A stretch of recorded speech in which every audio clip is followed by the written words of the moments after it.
दोस्तों, जैसा कि कुरुलुस उस्मान के फैंस जानते हैं कि देर से ही सही लेकिन कुरुलुस उस्मान सीजन 3 एपिसोड 90 का ट्रेलर रिलीज हो चुका है, जिसे देखकर ये कहावत याद आ जाती है कि देर आए दुरुस्त आए। क्योंकि दोस्तों, ट्रेलर में तो कहानी ही बदल दी गई है, नए दौर का आगाज कर दिया गया है।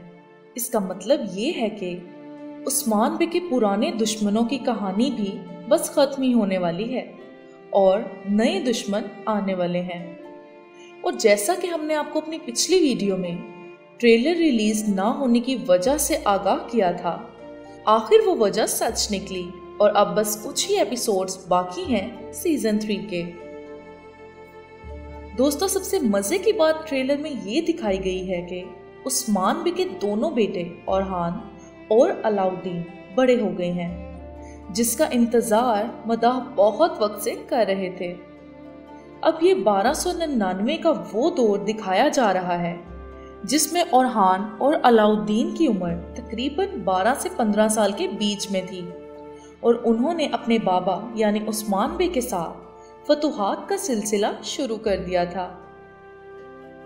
ट्रेलर में भी जैसा कि हमने देखा कि उस्मान बे अपने दोनों बेटों को एनागोल, बोरसा, कुस्तुनतुनिया और फिर पूरे जहां को फतह करने का ख्वाब दे रहे हैं, जिसे उस्मान बे के साथ मिलकर उन्हें पूरा करना है और उस्मान बे के बाद भी इन फतुहात के सिलसिले को जारी रखना है। दोस्तों, जैसा कि तारीख में हम पढ़ चुके हैं कि औरहान को उस्मान बे की तरह तलवार चलाने में और अलाउद्दीन को शेख इदावाली की तरह इल्म अदब में दिलचस्पी थी, जिसका एक नमूना हम एपिसोड 90 के ट्रेलर में भी देख चुके हैं, जहां उस्मान बे अपने दोनों बेटों से एक सवाल करते हैं कि हमें आगे की तरफ उड़ा ले जाने वाले 2 पर कौन से हैं।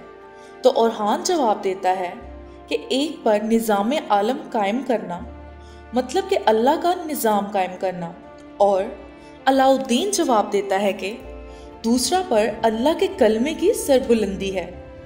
इस बात से दोनों भाइयों की शख्सियत का अंदाजा किया जा सकता है। और तो और ट्रेलर में हमने देखा कि सलजान खातून और बूढ़ी हो गई हैं और बाला खातून, मालहुन खातून और आयगुल खातून वगैरह के लिबास तब्दील हो चुके हैं। नए दौर की नई लहर दौड़ उठी है। इस ट्रेलर ने तो मद्दाहों के अंदर सनसनी पैदा कर दी है और सब लोग बेसब्री से एपिसोड 90 का इंतजार कर रहे हैं। आप लोग भी सब्र रखिए और देखते रहिए कुरुलुस उस्मान सीजन 3 और साथ ही साथ हमारे चैनल को भी सब्सक्राइब कर दें और वीडियो को लाइक भी कर दें।